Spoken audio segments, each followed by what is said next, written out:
and for everybody's time. Yes. All right, actually, we'll jump into our camera here. Welcome those that are here in person and those that are on the Zoom and those watching the recording afterwards. Very happy to be again hosting our HR Council for, this is February, right? Very happy to have a number of different guest speakers. I think that are all going to be talking. But the topic is, of course, always relevant. But this is we're going to be covering the Caregiver Alliance, which is a collaboration of diverse healthcare, social service, and legal professionals to provide support, education, and resources for employers and their caregiving workforce. And we'll hear from Bob Goyer, Community Relations Director of Kingston Residents of Marion, and also Carma Taylor, Kingston Community Relations Director at Kingston as well. Josh Rich, PTA Home Health Specialist at Kingston, and Julie Kirk, Julie Kirk, Hospice Care Consultant of Kindred Hospice, and Joellen King, Executive Director of Marion County Council on Aging, are all here. Right? So, thank you, Matt. We appreciate giving us an opportunity here at the Chamber to share with the HR Council.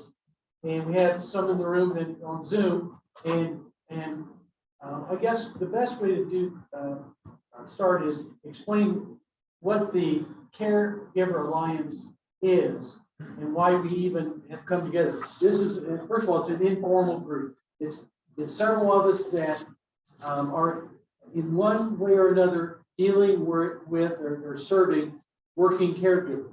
And we're going to talk about working caregivers and some things about that. And at your places of business, if you have, or maybe don't even know about who's a working caregiver, what we want to do is provide a resource for the community to help those working caregivers, and then, of course, helping the HR department supervisors, managers within the company. So let's get that right there. So how we define ourselves is a diverse collaboration of healthcare, social service, and legal professionals to provide support, education, and resources for working caregivers. And so it is a true collaboration, and we all have our own individual jobs, our own individual companies we work with, but what we've found over the years, and each of us have worked with caregivers in one way or another, we find that trying to access the system, we'll call it the system, is pretty tough, especially if you've never even been in a nursing home, let alone all of a sudden now you're faced with sending a parent or helping a parent move into a nursing home. What do you do? Where do you start? How does it even fit into your lifestyle? You're working full time, you got a family, you got other things going on, and all of a sudden, boom, there you are. You're just in the midst of this thing. So we want to be a group that helps with that. And so our members, we have a number of different members that are not only here, but ones that aren't here. Myself, Carma, who introduced herself, Josh Rich with Kindred at Home, and he'll be able to speak here in a little bit. Julie Kirk with the hospice at Kindred, and she'll be speaking here in a little bit. Joellen King, I call her short timer because she is short timer. When's your last day, Joellen? May 15th. May 15th. She's a short timer, and they're in the process of.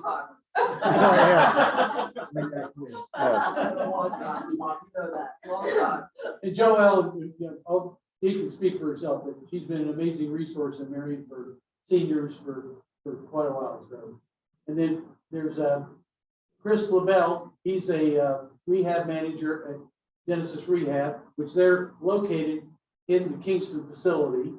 And Steve Roush, who's an elder law attorney, he's also certified in for veterans, VA, and for Medicare, Medicaid type issues. So he's a good resource. Joyce Butterman, many people know Joyce because she started Joyce's Angels, and they're all over the city, county, and they're very aware of their services. And Jenny Espy, she's probably the least well-known people in Marion, but she's actually from Cincinnati, but she covers this area, and she's with Pro Seniors, and they provide free legal assistance for seniors. And so it's a really good collaboration of different, individuals, groups, and very familiar with the Marion area. So what is a working caregiver? This is how I defined it. This is not from anywhere official, but it's an unpaid person, family member, a friend, somebody involved in assisting another person with their activities of daily living, or ADLs as we refer to them in the healthcare world, helping them with different medical tasks, whatever, while they're still employed. And we're going to see some statistics here soon about how many people that are working are caregivers, and it's really mind-boggling, and it's only going up. And so this may include elderly parents. In fact, I wanted to tell a real quick story about a friend of mine who I've known him for like 30, 40 years, and their whole family know him. And his parents are now in their early 90s, and they were still healthy. They're farmers, they very active, and all of a sudden both of his parents are having health issues. And so while one's trying to get better, the other one's not doing well, and vice versa. And he's running to doctors. He's going back and forth to places. He called me and he said, "Hey, what do I do here? How do I know what to do with my parents?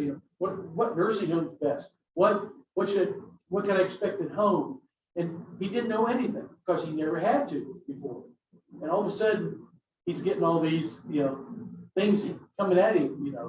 And so it's really someone like myself. I'm not the guy that does the care in the home, but I know people that do and do very well at that. And so that's what we want to get them connected with, is those kinds of people. And so, there may be special needs, autistic, children, or, those things create challenges for working caregivers and for a spouse as you get older, or even younger, you have a spouse that needs care. So there's a lot of different situations why somebody may be working and being a caregiver at the same time.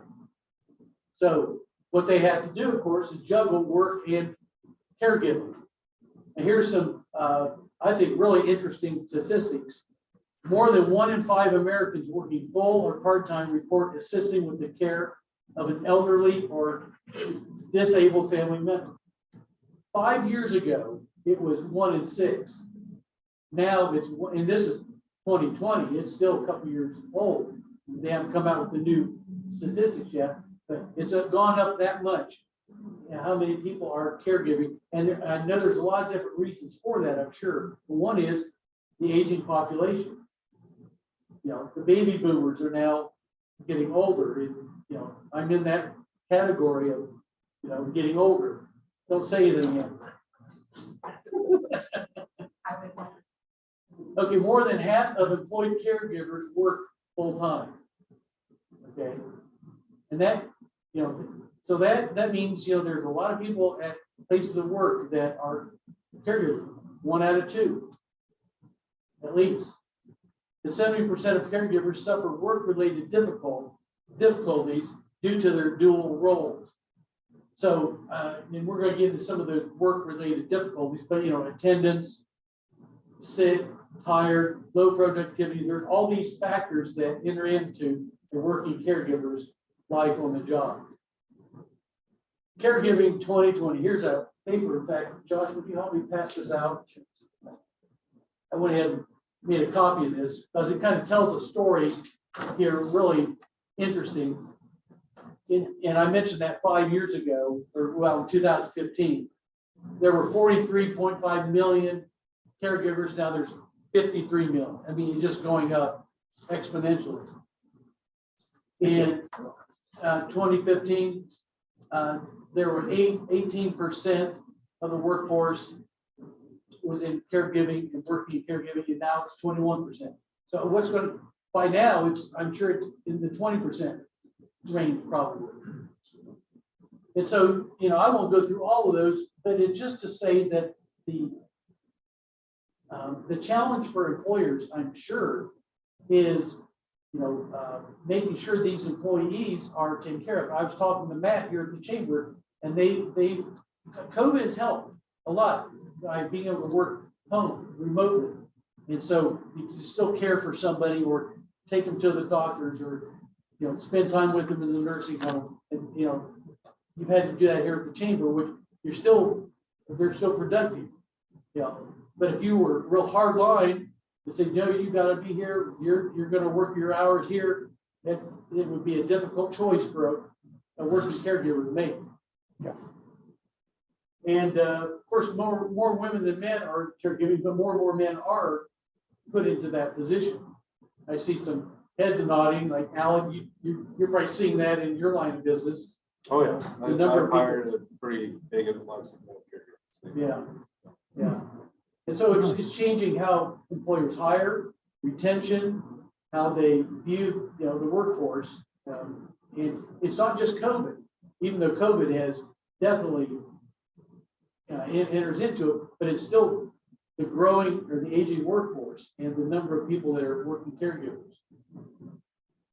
Okay, impact on working caregivers. Here's some of the statistics that are interesting. 69% of working caregivers report having to rearrange their work schedule, decrease hours, or take unpaid leave in order to meet their caregiving responsibilities.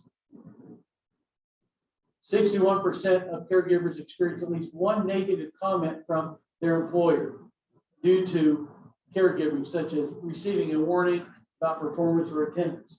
Not all working caregivers reveal to the employer that they are caring for somebody at home. Sometimes they may feel embarrassed, or maybe they feel like if I tell them, then it may affect my promotion capabilities. It might affect my work status. And so I don't know what percentage keep it hidden from the employer, but I think there's more than what we probably realize, because they don't want their job to be affected negatively. And so then they get some kind of negative comment from maybe their supervisor or even a coworker about, man, you're always coming in late, you're always coming in tired, man, you're always got bloodshot eyes, whatever. And they're not saying why they are like that, but they are. And caregivers suffer loss of wages, health insurance, promotion, and there's a whole long list of negative effect on them.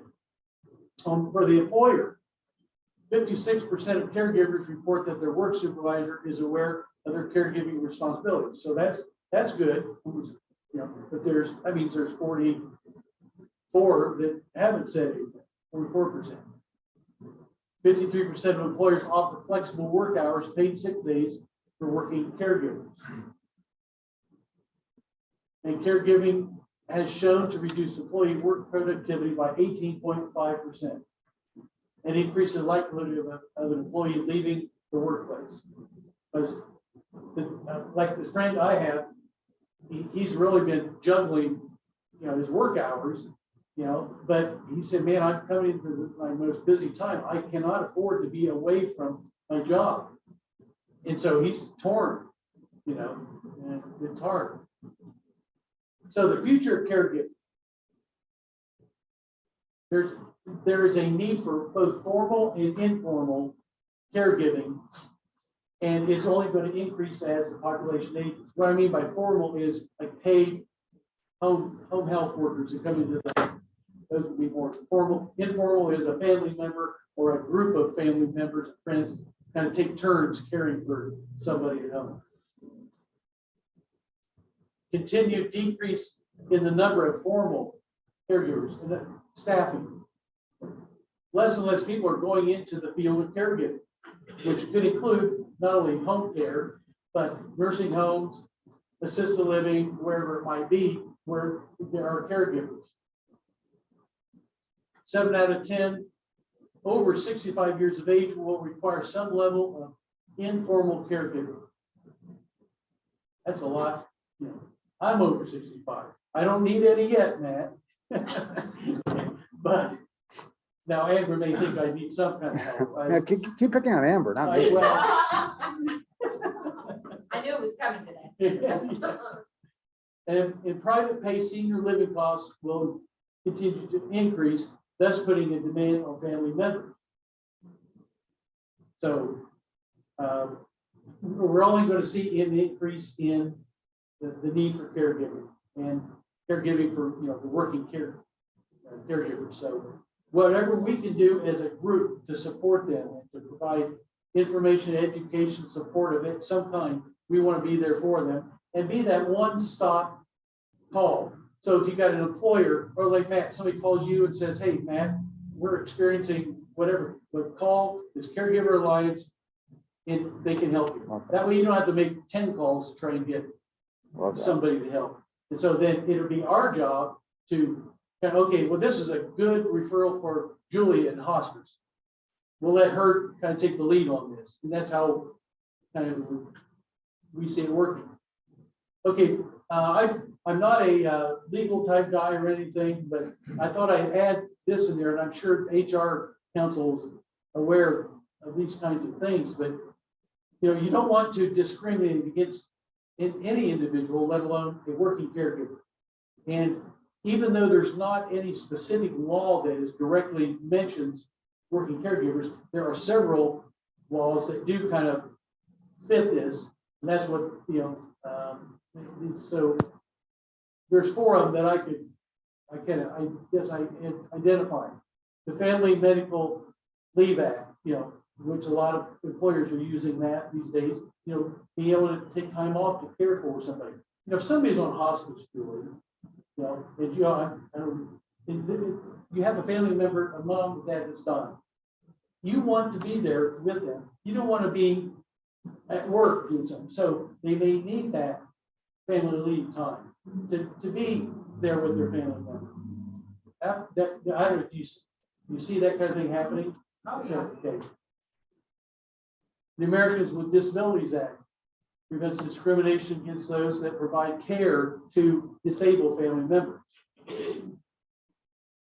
Title VII of the Civil Rights Act, not discrimination based on, male, female, and all those things. And then the last one I find is the Age Discrimination in Employment Act, protects workers over 40 years of age. So those are just some of the legal aspects of this that, to be paying attention to as an employer. Okay, here's some of the best practices I can see employers offering their working caregiving employees. Offer support resources and referral services to caregiving employees. They come walk into HR, they say, Kelly, I'm dealing with my mother-in-law who's got cancer. What can we do? How can we work together on this? And so, offering that support.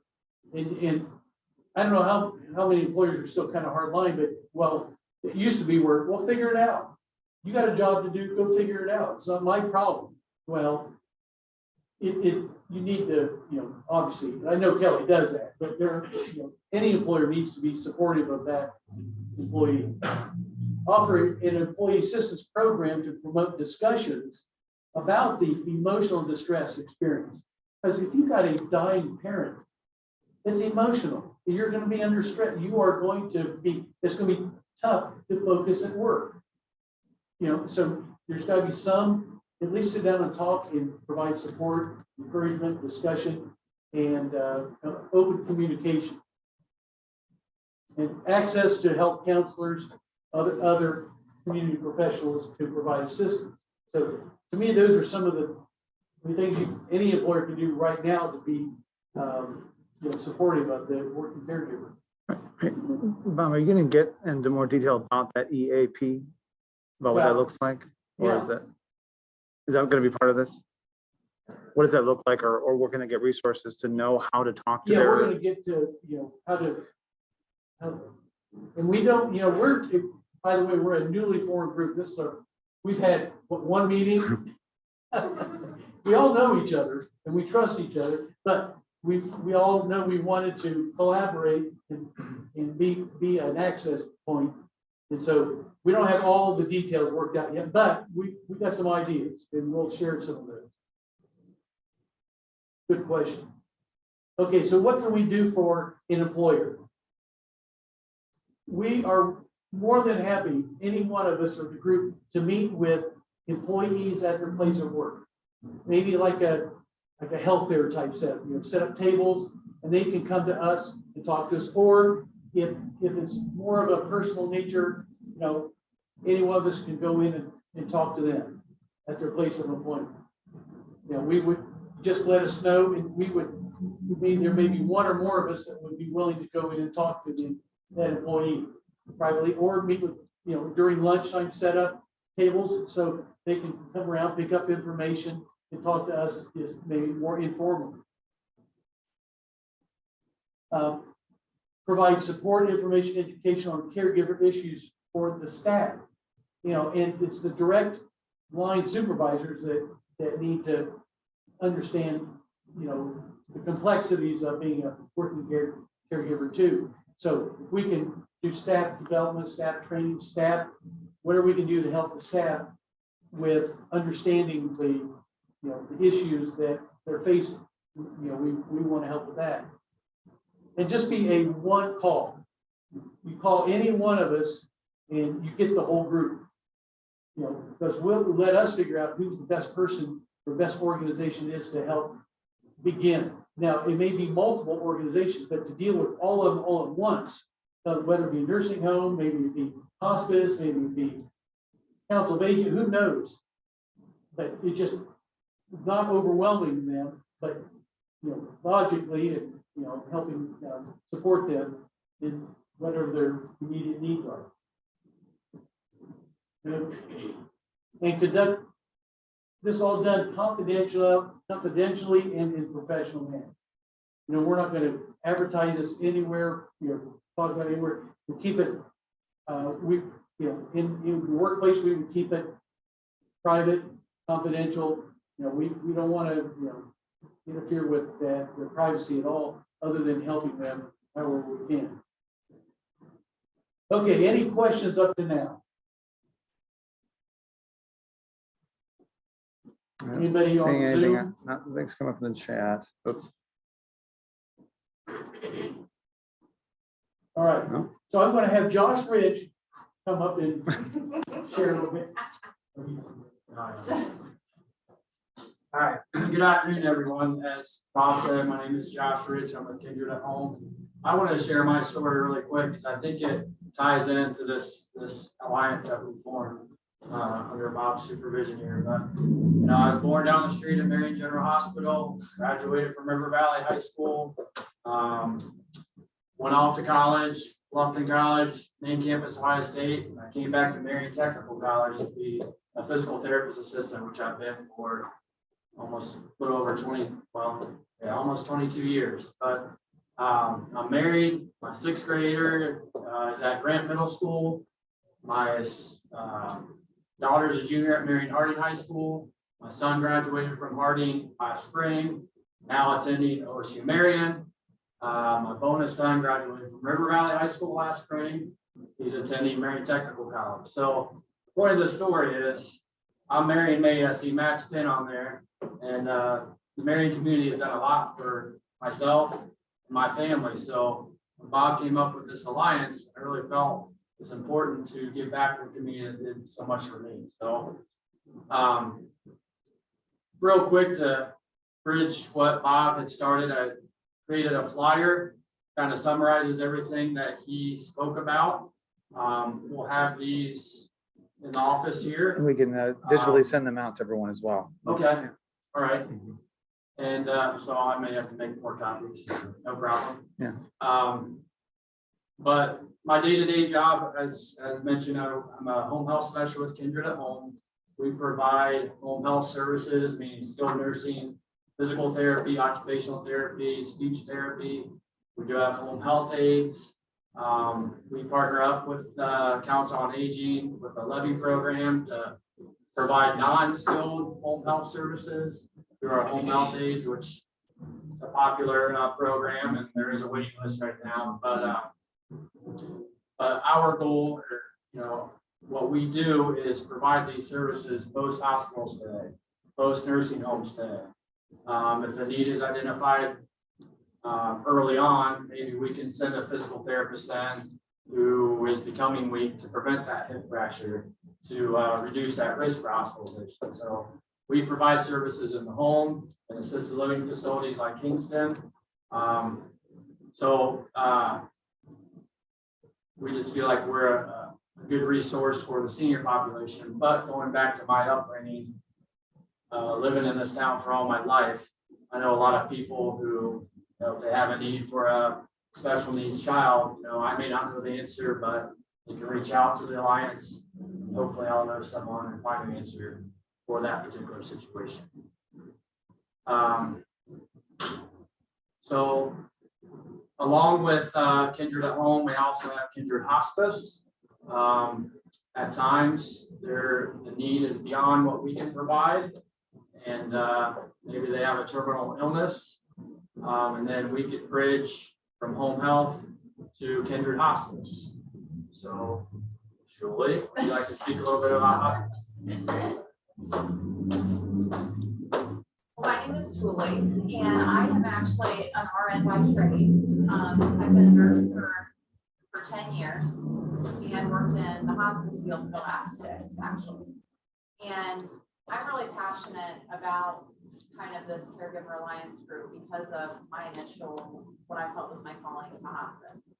So I had a personal situation. I was actually in my junior year of nursing school, and my grandmother had Parkinson's. Well, she was initially diagnosed with Parkinson's disease, but then it was determined she actually had a very rare disease similar to Parkinson's called multiple system atrophy. And she declined over several years, and my parents actually took her into their home and were caregivers. And so my mom and I were pretty much the primary caregivers. And all the whole time, my mom's working and she's, I'm trying to help out. I'm in nursing school full time, working part time. And again, at that time, to be totally honest with you, I really didn't know a lot about hospice. They don't really teach a lot about hospice in nursing school. Anyway, we received information about hospice, got my grandma enrolled in the program. Also got private duty caregivers on board for her as well. And to see the decrease in the stress for our family, bringing in that extra support, really impacted me and showed me that there is such a need for this.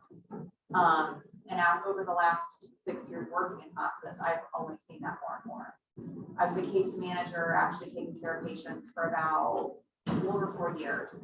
And in that time period, I can think of many cases right now, just talking with you, of children that were caregiving for their parents, yet still working. And they're going through a stressful time as it is, with the emotional impact of a loved one going through the dying process or declining, but then trying to juggle all those responsibilities on top of that, it just creates more and more stress. So with hospice, it's what we have found is very much underutilized. People hear the word hospice and they kind of panic. They also associate it with the very, very end. And we have found that hospice is just as much about the family as it is about the patient. We're there to help support that family and help them just as much as we are the patient when we start that admission process and get them enrolled. Like I said, when people are admitted in those very final days, the patient and family don't really get the true value. They don't get that true benefit of hospice. So we really focus on educating the community about the benefits of the earlier referrals. That way we can help the patient, family, and especially these working caregivers, early on and give them that support that they need. So that's a little bit about my background, and I'm just really grateful to be part of this group and be able to help the community because we do see such a need for this. So thank you for having us.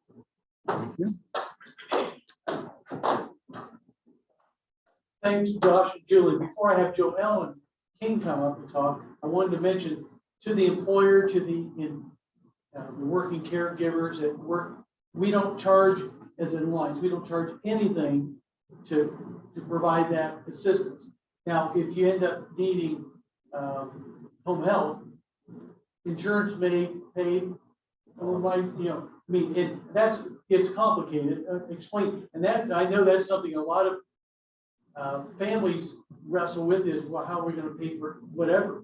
Well, again, we all have our individual things we use, insurance or no insurance. And we understand what we do, but somebody that's never been involved in this, they don't understand how many days you get in the nursing home before you have to self-pay. And how do you even qualify for a nursing home? If you go to the hospital, what do you have to do to qualify to go to the nursing home? There's all these things that most people have no clue of unless they're in the system. I call it the system, the healthcare system. We want to educate. I tell you, that is probably one of the biggest, for me, that I've seen at Kingston, and I know Carma sees it too, is a family is all of a sudden thrust into this situation and they have no clue, right? They're lost. And so we try and provide whatever we can, but it's almost now you're behind rather than ahead of the situation. But if you understand some of the legal issues ahead of time, you can avoid a lot of problems ahead of time by doing just some things ahead of time. There's 3-year look back, there's 5-year look back, there's all these things that we understand because we work in this world, but most people don't. And so we want to help employers understand that and pass that on to the employees as well. So, but we don't charge up front. We don't charge anything. We're just here to help get things started. Okay, so there's not that. And then the other thing, and there's no, I mentioned just the cost. I don't want people to think we're going to charge anybody for what we're doing.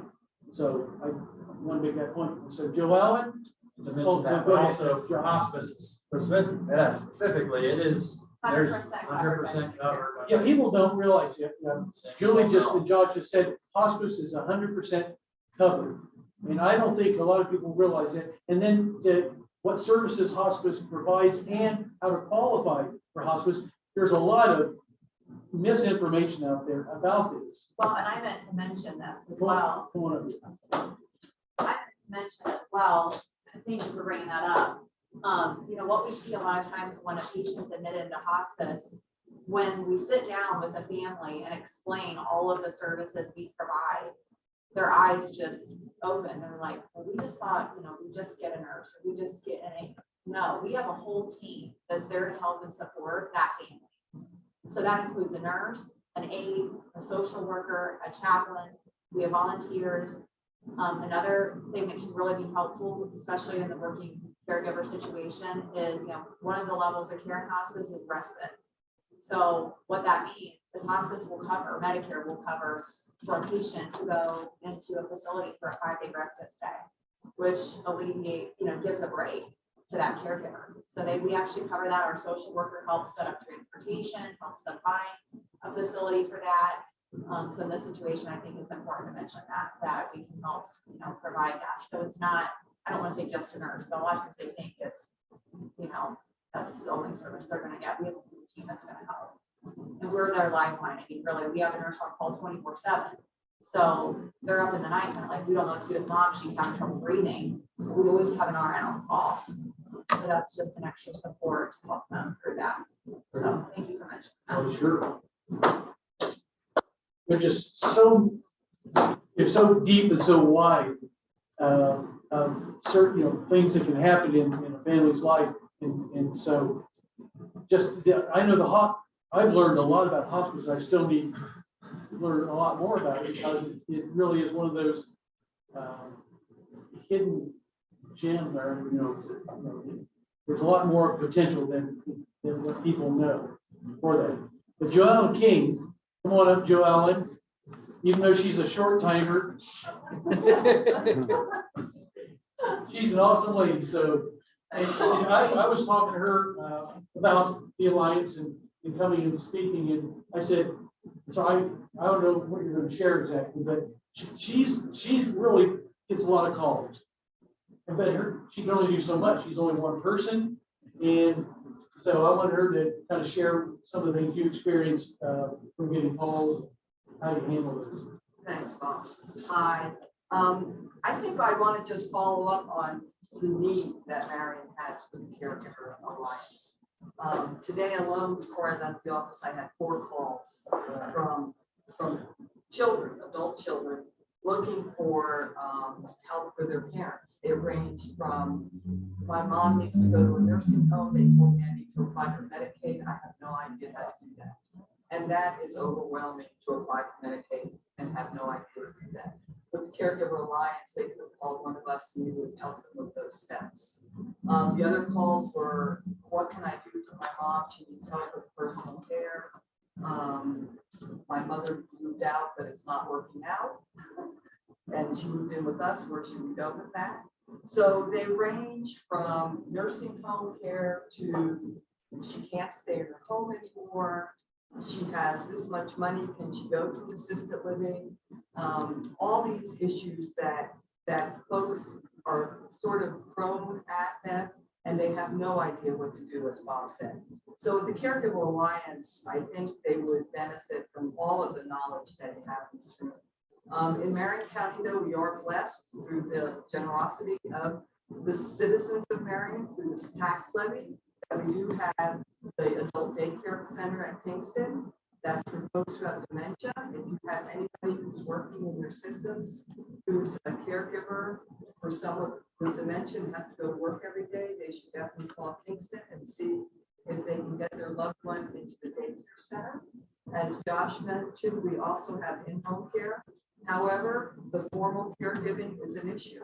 We have a long waiting list with our in-home care services because we just don't have the caregivers. They just don't have people to hire to go in and to work in the homes. And the need is there because the long waiting list showed us that. And then we also have respite care that can help folks that don't want to go to the daycare center. But again, it's finding the formal caregivers. So in Marion, we do have some options. We need more options, I think. We need more help. But I think the caregivers, nobody understands what it's to be a caregiver until you walk in their shoes. I think if you haven't walked in their shoes, you can say, oh, I know it's hard. But you don't know how hard it is to work an 8-hour day and then to go home and have your mother or father who have dementia or who have COPD or can't get up out of the chair without your assistance. That's another 8-hour day they have. So basically they're working more than 8 hours. Most of them are working probably 16 to 20 hours a day because that doesn't include when you're at night and getting up in the middle of the night with your loved one. So there really is a need. I'm really excited about the Caregiver Alliance. Unfortunately, I won't be here that long to be part of it, but I hope that the person who takes my place will be part of it. It's a need in Marion. It was a wonderful idea that Bob came up with, and I hope we can utilize all of us. There's a lot of knowledge that we can help your workers with. So thanks for this opportunity. Thank you. Joelle. So I guess if there, before we close, wanted to make sure anybody that's on Zoom, if there's any questions or any comments that they have, that we bring those up. If not, I'm going to go to the next kind of closing part of this is how does an employer go about finding out who their caregivers are if they don't already know? Okay, and so it can be a touchy thing because people are just don't want to save money. I mean, I'm sure Kelly at Kingston. I don't know details of people. I work at Kingston too, but I'm sure you get somebody who comes in and you say, I didn't know that about what's going on at your home until now. It's almost an emergency or crisis situation, and you probably have told them, if I would have known this a few months before, we really could have helped a lot more. And so that's the thing, getting in there as early as possible. So providing a way for employers to find out who your caregivers are. And if they even want help, they will need help, trust me. They may not want, but they're going to need help. At some point, they can only do it for so long. Caregiving is a very demanding job. Usually, I'll mention this as well. It's usually the caregiver that becomes the bad guy and gets all that. Oh, you just want to throw me into a nursing home, or you just want to get rid of me. You don't care about me anymore. They get all these guilt trips and get all these things. You know, and of course, that's not fair, but it's a lot of times the caregiver needs a break and some support. So obviously, maintaining confidentiality and the dignity of the employee is always priority. What I would recommend an employer to do is call us and we'll talk more, but if you want to send out a questionnaire, a simple questionnaire, are you a caregiver? Would you like some assistance in information education? And then in a envelope or send it to us. Don't have them turn it back into HR. Send it to us. So that way, if they want to maintain that confidentiality, the employer doesn't know. Okay. Now, if it's okay for the employee to talk to the employer, that's great. They can do it through the HR person or whoever. But if you want to keep it confidential, just send us. If somebody fill out, yes, I need some help. Send us in the mail or call us or have them. The phone number we have on our flyer, it has my phone number and Josh Rich's phone number. Our concern, and I'll be quite honest, is getting calls at 2 in the morning about the situation. Call us during the daytime, work out, okay? I mean, if they get calls already, all hours of the day, just for other reasons. But anyway, but just give us a call. The numbers on this flyer. Call Kingston or Kindred Home. I can give the number. I actually entered it into I put the number, the email and the numbers in our chat for today. And of course, I'll include those along with the copy of the flyer and the slides out to everybody's email after the presentation is over. And if you're an employer and somebody, one of your employees has a parent that is on hospice or needs to be on hospice or you can call me and I'll get a hold of Julie. You don't have to worry about, what's Julie's phone number or what's Joelle and how do I get a hold of you? Don't worry about that. Just get a hold of us. We'll take care of getting the right people, to that employee or to your place of business. Like I mentioned before, we can set up tables at a lunchtime or sometime during the day, just so people can just gather information. And here's just some, I thought, what are some topics that caregivers have to deal with on a regular basis? I know one big one is nursing homes. We refer to them in the healthcare world as SNFs, skilled nursing facilities. But, in Marion, we have several nursing homes. And I get asked on a regular basis, I know Carma does, which is the best? Kelly, you get it too. Well, I'm not going to get into that now. But we have some tips, I guess, or suggestions, some thoughts about that would help anybody going into a nursing home. A senior living option. Marion is really blessed to have several different senior living options. There's subsidized senior living. There is, of course, long-term care in nursing homes. There's assisted living, and we have really a good group of senior living options in Marion. I know Medicare, Medicaid is just it's crazy, the information. Now, at the Council of Aging, you're OSHIP certified. OSHIP is Ohio, help me with that. OSHIP. Yeah, it's Ohio insurance that we have folks come up from OSHA who will go through your Medicare plans with you once a year and find you the best plan. And then I am certified in my office to do that. Yeah, I assume the new director would get. Yes. Okay, so that's a great resource to have. I know when I was going to go on Medicare, first person I talked to was Joelle. I said, explain this to me. And I'm still confused. That's not hard to do.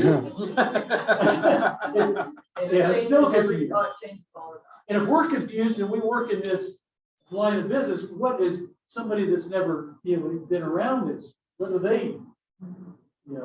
It's crazy. Home health. That's a whole nother industry, I guess we'll call it. That and there are tips. Things to look for, things to look out for, things to how to get the most benefit out of home health and so that's what we're here for, is to help educate and inform people on those kinds of issues. And then veterans, I know there's a lot of veterans in Marion County, and each one of us in our own way can assist veterans in different ways. And we want to be, again, a resource for veterans as well. So there's a lot of things, and then if we don't know, like say, in this alliance, there's not anybody that specializes in autism, for example, but we will find out about that if somebody needs it. We will, and it wouldn't be, I don't think, too hard, but or somebody's on has a drug problem or some kind of addiction. There's a lot of resources there, but people you would think would know, but maybe they don't know. They never had to deal with it. Like all of a sudden, the son moves back from being in California for 10 years, and they're hooked on something. What do I do? How can I get help? So we want to, that's why we're here, is to help with all those kinds of things. Before you skip, we did have one comment here. A lot of that generation thinks of skilled care or hospice as something bad, where they get put in a home and no one bothers with them and they are sent there to die. However, it has changed a lot. I think this could be a great resource for employers to share with employees so they can get educated on the changes that have happened over the past several years and the guidelines that skilled nursing facilities have to follow now, is the comment. That's great. Yeah, that is so true. I want you guys have any comments on that, Josh? Because what are some of the, maybe information or some of the. Well, I mean, I was specifically address that, but a thought comes to mind is just being proactive in the home health setting. Maybe if a weakness or an illness is identified early, maybe delay or even prevent that hospitalization, eventual nursing home stay. But folks who don't understand how many days they get in a skilled nursing facility, assisted living facilities, what do I qualify for? That's something that we could take those questions and hopefully take those concerns away. And again, like I said, if I don't know the answer, I'll reach out to someone who would. Well, I was just going to kind of comment on the remark about, the misconceptions like with hospice. There are so many. And as I touched on, people hear the word hospice and a lot of times they kind of panic and think, oh my gosh, they associate kind of the negative misconceptions they've heard over the years, and hospice has truly evolved. And sometimes when we meet with patients and families for informationals, when I see that they have that kind of that just like that negative feeling about hospice, I say, tell me what you know about hospice or what you've heard, and then we can kind of start there, and I can put their fears at ease when they'll tell me, like, no, that's not what we do at all. And then when I explain, and even we actually admitted a patient in Kingston not that long ago who they had been trying to get on service with hospice for a long time. Family was resistant. And after talking with the family, it was a very involved family. It was a daughter and 2 sons. And we were on the phone for an informational for about an hour. And at the end of that conversation, the son said, Julie, I can honestly tell you, I think I have a different idea of hospice that I think I've had a misconception for years. Like, you totally opened my eyes that it's not what I thought it was. And, the second part is that they would have gone with us sooner and been open to it. We could have helped, again, for a much longer period of time. So I'm just really passionate about educating the community and putting those hospice misconceptions to rest. It's all about knowing your resources and taking advantage of them. A lot of us don't know the resources. We're here to help introduce those. That was a great comment. So thank you. Thanks everybody for looking in. Thanks for being here. Well, for just wrap up, I did have some questions. So in terms of the alliance itself, if you're a provider of one of those options here in our community, I'm assuming you'd more than welcome them being part of the alliance. Okay, what we have done with that, that's a good question, is rather than, there are, I don't know what number there are, dozens, of different groups or different agencies, different organizations could be a part of this. we're gonna keep the alliance small as far as the partners of the alliance, but we're not going to just limit it to the alliance for, say, referrals. We'll pull in anybody we can. Again, this is just the representative of the whole, I guess, is how we see it. So we're not gonna, at this point anyway, not get so large that we become this large. We want to keep it small so we can manage any calls or any situations easily. But if we need to pull in nursing homes or pull in healthcare workers, whoever it might be, that's not, was that? National Guard, yeah. We don't have that kind of poll, but no, is that, I don't know if that answers the question. Right, and so just, I guess But if somebody is interested in being a part of it more directly, that's great, let us know. and they should still at least reach out to you to make sure you have their best contact information available for that referral.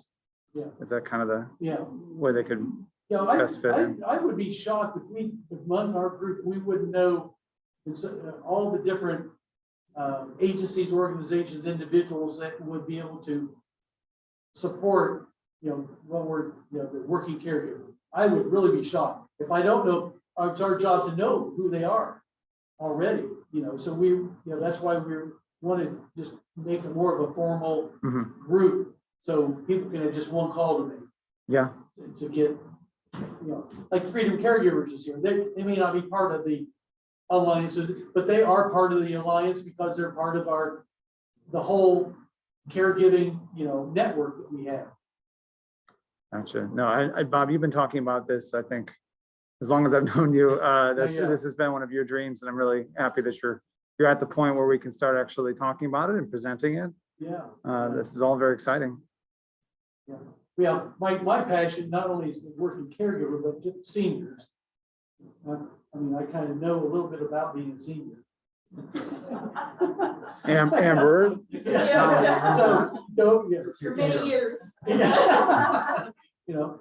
But by working in Kingston for these years too, we see things, and how many times families could be in such better situation if they just would have known ahead of time. And that's the key.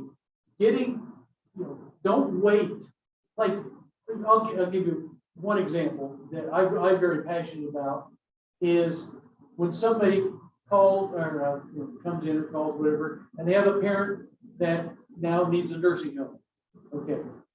Well, do you know anything about the spend down? Do you know anything about the 5-year look back? Do you know anything about what? And they said, no, never heard of it. And just think something's wrong that they don't have this information, because 10 years ago they should have been working on it at least. That's, I guess, it's human nature. We wait until we need it, and then that's when it becomes a crisis.